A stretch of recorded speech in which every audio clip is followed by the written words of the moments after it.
Hello everyone, I hope you're all doing well. I just wanted to share something with you and hopefully get your feedback on what you think.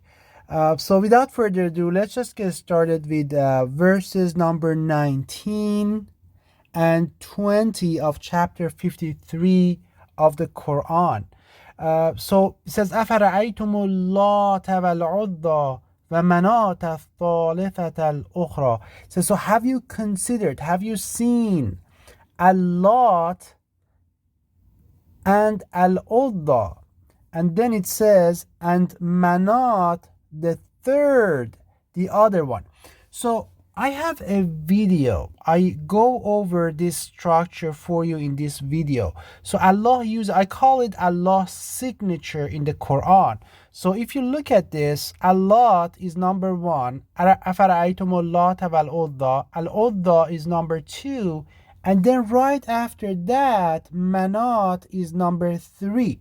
So Allah uses this in the Quran a lot. I will put the link in the description so you can see various other verses that Allah uses this, what I call his signature in the Quran. So whenever he does that, this is something that is very important and you really have to pause and think about it. And here actually Allah does the same thing. As you can see, Allat, 1 plus 1 here equals 2, and then you have the third one over there. So basically 2 plus 1 equals 3. So Allah does the exact same thing for the times of Salah. And Allah, or what usually people call as prayers, and Allah uses the exact same thing for the number of units in each salah as well. So this is something that is, and also the number of salah in a day. So this is something that is really important. So I was reading the Quran the other day, and I came across this. Actually, it's been several weeks, but I've been thinking about it.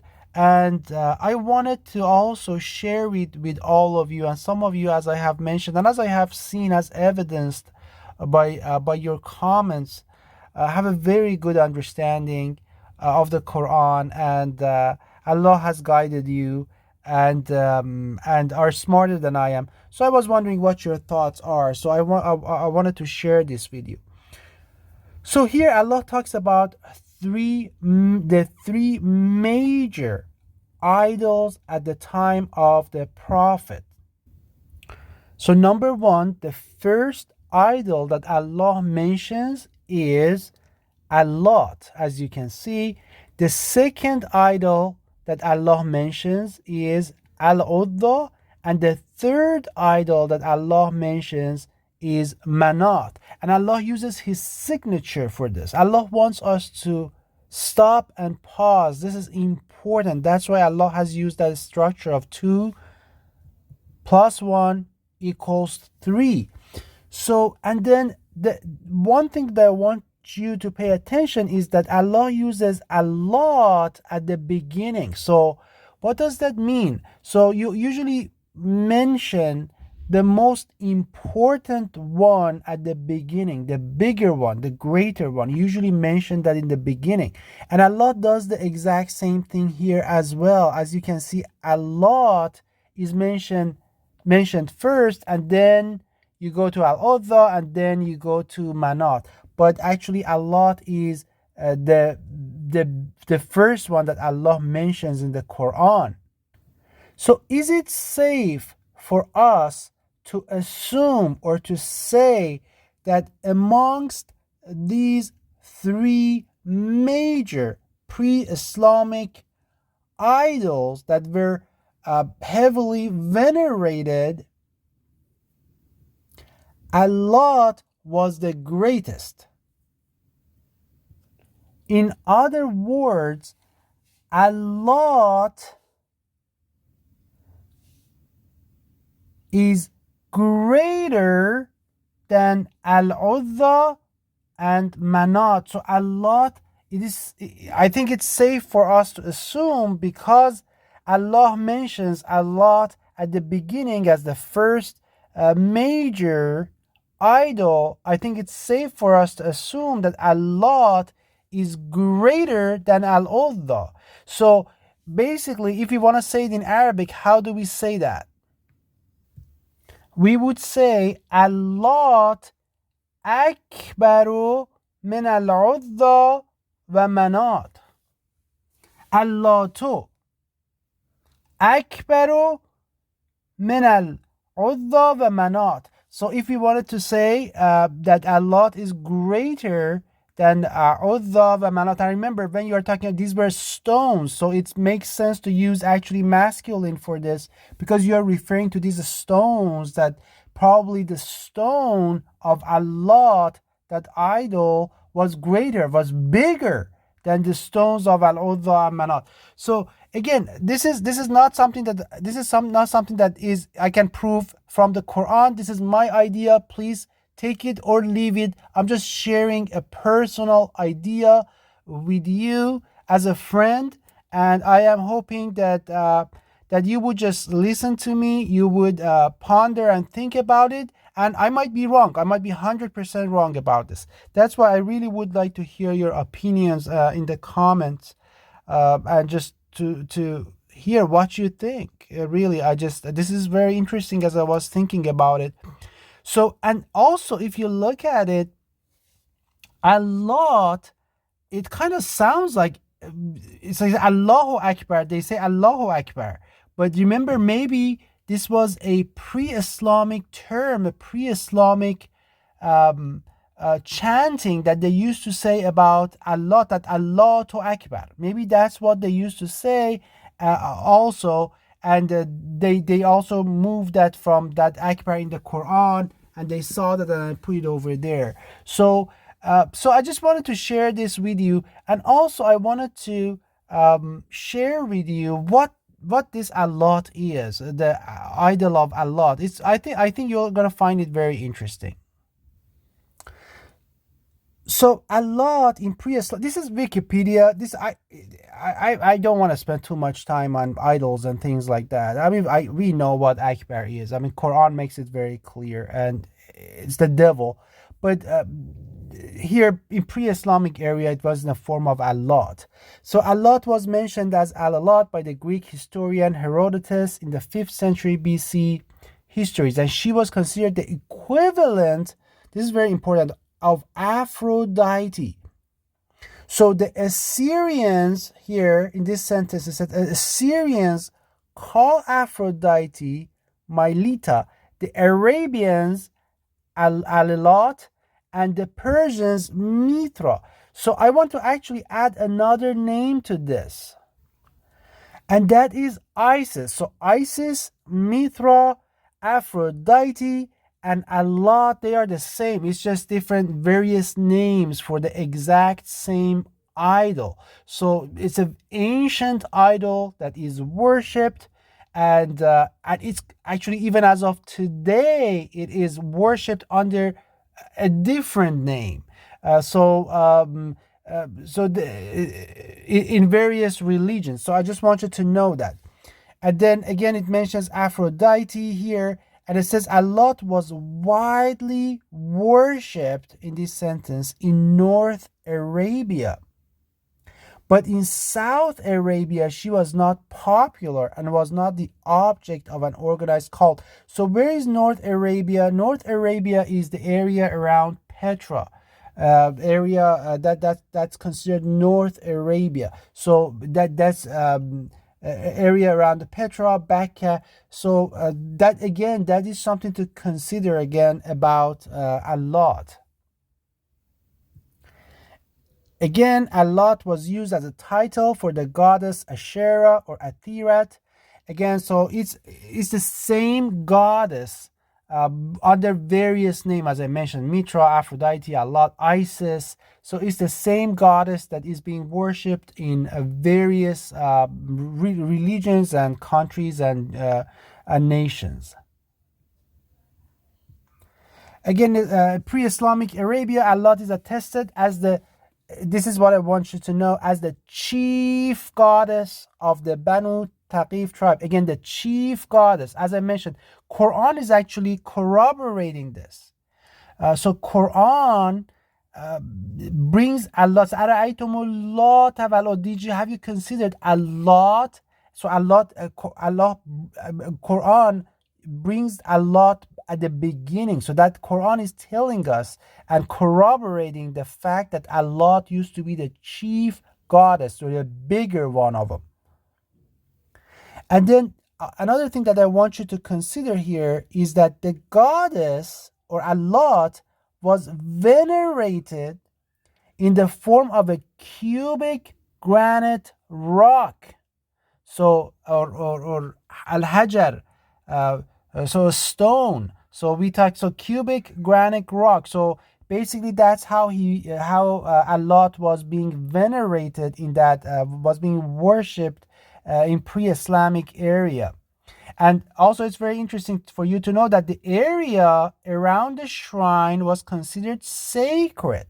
No trees could be felled, no animal could be hunted, and no human blood could be shed. So that was that's based on Islamic traditions, according to Wikipedia, and also the sources are here as well. And according to Al-Kalbi's Book of Idols, her shrine was under the guardianship of the Banu Atab ibn Malik of the Banu Taqif. She was also venerated by other Arab tribes, including the Quraysh. So, and their children would be named after the goddess, such as Zaid al-Lat and Taim al-Lat. So this is really interesting when you learn about this idol. And I think you're all seeing where I'm heading for. I'm talking about Hajar al-Aswad, or the black stone here. So you can see the traces of it here. And there is this Christian apologists that that I really don't care about him at all. I just want you to know that the only thing I want to share with you is some historical observation from his time. He's at around 720 to 740, and literally about 100 years after the Prophet, during the reign of the Umayyad. So Abdul Malik ibn Marwan at this time has come. He has destroyed the Kaaba. The religion has changed. We are talking about the Umayyad, and you can see actually that at this point in time, Islam really has changed. The original Islam does not exist. It's very interesting if you read this. And one of the brothers sent me the links to this. So it says this used to be an idolaters and worshipped. So he's talking about the Muslims at his time, that the ones he's observing at around 720 to 740, during the time of the Umayyad in Damascus. So it says these people, these Muslims, used to be idolaters and worshipped the morning star and Aphrodite, which is Allāt, whom in their own language they called Khabar, which means great. So you see, he's telling us that in pre-Islamic area, Allāt was the great one amongst the idol. And so down to the time of Heraclius, they were very great idolaters. And this is where it gets really interesting, and I want you to pay attention. I don't care about any of the arguments he makes here. I don't care about a single argument that he's making. But there's a historical observation here that I want you to listen to. It says this stone, talking about the black stone here, says this stone that they talk about, so it's talking about black stone, is a head of that Aphrodite, or Allāt, whom they used to worship and whom they called Kabar, which means great. So basically here, John of Damascus at about 720 to 740, which is about during the Umayyad Caliphate, after Abdul Malik ibn Marwan and before the Abbasids, is telling us that this actually is the head of the great idol of Aphrodite, Allāt. This is the head of Allāt. And then he goes on to tell us, says, even to the present day, So at his time, at about 720 to 740, he's talking about, traces of the carving are visible on it to careful observers. So at the time of this person, whose name is John of Damascus, people knew, he knew that the stone that that the black stone is technically the head, used to be the head of Allot, the idol Allot. And there were traces of the carvings are very visible on the stone to careful observers. So this is just an observation. I don't care about any of his arguments. It's completely nonsense. But just this is because he's talking about something that he observed. I thought you might find it interesting. So that tells us that the black stone at that time, you know that right now the black stone has been broken into pieces, especially during the time of Carmathian. They stole the black stone, they broke it into pieces, and it's not in its original form. But at this time, at about 720 to 740, this black stone was technically the head of the idol Allot, and it had carvings on it. So basically, that's what it is. So basically, what people are worshiping here is basically the head, the Allah. They're worshiping the Allah, and what they say about Allahu Akbar is technically, I think, this is my theory. Please, if you think I'm wrong, let me know. If you think I'm right, let me know. I would like to hear from you. This is my theory. This is not part of my faith. But this is my theory, that because the idol Allot was the greater idol, greater than Al-Uzza and Manath, and Allah verifies that in the Quran for us. So this was something they used to tell Allahu Akbar. So basically this is Allahu Akbar. So basically what it means is that all current Islamic sects unknowingly, I'm not saying that they're doing it on purpose, but I'm pretty sure there are some people who know, but majority of them are unknowingly worshipping the goddess Allot or Aphrodite or Mithra or Isis. That's what they are worshiping. Now you should have a great idea of how the group ISIS formed as well. So that's why it is the god of violence, god of killing, god of all bad things that they worship. That's why you always see civil wars, and there's no peace really in most of Middle East. There's no peace. They're either fighting with each other, killing each other, they're fighting others, there's a civil war. Everywhere you go, you don't find peace over there. And as of recently, of course, you're seeing what's happening in Sudan, and just people are killing each other again over there. It's just as soon as one area, Yemen, finishes, somewhere else picks up. Syria finishes. It's just like, and when that's not happening, Allah is sending punishment to them through earthquakes and floods and various other forms, because these people are worshipping unfortunately Allot, not with the idol Allot. So this is my theory I wanted to share with you. And again, this is another picture I wanted to share with you. So again, it's just this is the stone, and this even the picture is amazing. It's just it's embarrassing. I wanted to say something. I'm gonna share some more pictures with you, but I just wanted to see what you think, and please share with me what you think and your ideas. I would appreciate it. But it really amazes me that billions of people, they perform their salah towards an idol, and they worship unknowingly this idol, and they perform their salah towards an idol. This is pure idolatry, and it is just, it really is sad, and it tells you how careful you have to be. Otherwise, that's why Allah tells us, وَلَا يَغُرَّنَّكُمْ بِاللَّهِ الْغَرُورِ. Be careful lest the deceiver deceives you about God. And as you can see, obviously, the deceiver deceived them, and they worship an idol. They say their salah from all around the world towards an idol.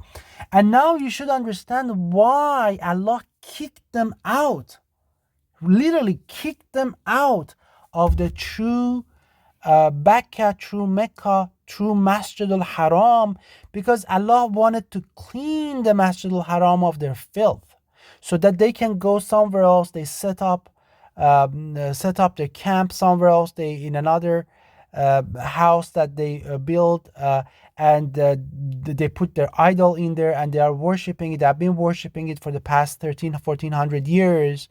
But Allah kept the true Masjid al-Haram, the true Mecca, the true Mecca, purified from them. Allah kept it clean from their rich, from their filth of shirk and idolatry. The picture I showed you, I just want to tell you something else. This is a vaginal symbol in Hinduism that they worship. It belongs to Shakti, I believe its name is, that Shiva and Shakti and things like that. I'm not an expert, but it's venerated, it's worship in Hinduism, and as you can see, it's just the exact same thing that it's in the fake mosque in the current Mecca in Saudi Arabia. It's just the symbol of a vagina. There's really nothing else to it, and you can see it's at the wall. And that's again, that's another sign that is actually talking about Allāt. And I also found this that I wanted to share with you. Again, you can see this is what we have at the top right. This is what we have for in current Kaaba, and you can see this is literally the same thing that Shiva, and basically it's a phallic symbol that is everywhere. So that's what they are worshiping, and it's just. And also, I wanted to share something else with you. I want you to see this. I think you will find this interesting. Look at this shadow. Look what you see. This is a shadow of the clock, but look what you're gonna see here. And did you see the horns over there? And again, look at this. Look how it comes. And what are you seeing? You're really seeing the horn of a devil coming over there at around noontime as the sun passes by. Anyway, let's look at it again. Again, look at the horns coming. You see the horns of the devil coming. So these people are unknowingly worshiping the devil, and there's so many signs, and the one after another. But unfortunately, what can we do? There's really nothing that we can do except for telling them. That's all we can do at this point.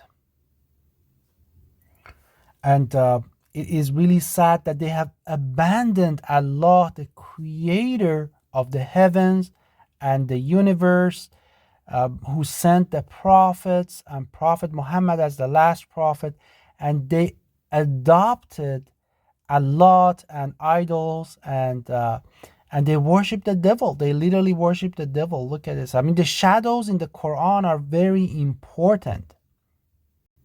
Allah actually talks about the shadows, and you see this is the shadow of the devil. But anyway, I just wanted to share this with you to see what you think. So please leave your comments. This is, again, a lot of this, except for the verse in the Quran, it's not something that it's not Quranic. It's my opinion, it's personal opinion. So please leave it or take it. I'm not trying to say this is Quranic. This is my understanding as of now, and it might be wrong. Peace and blessings to all of you.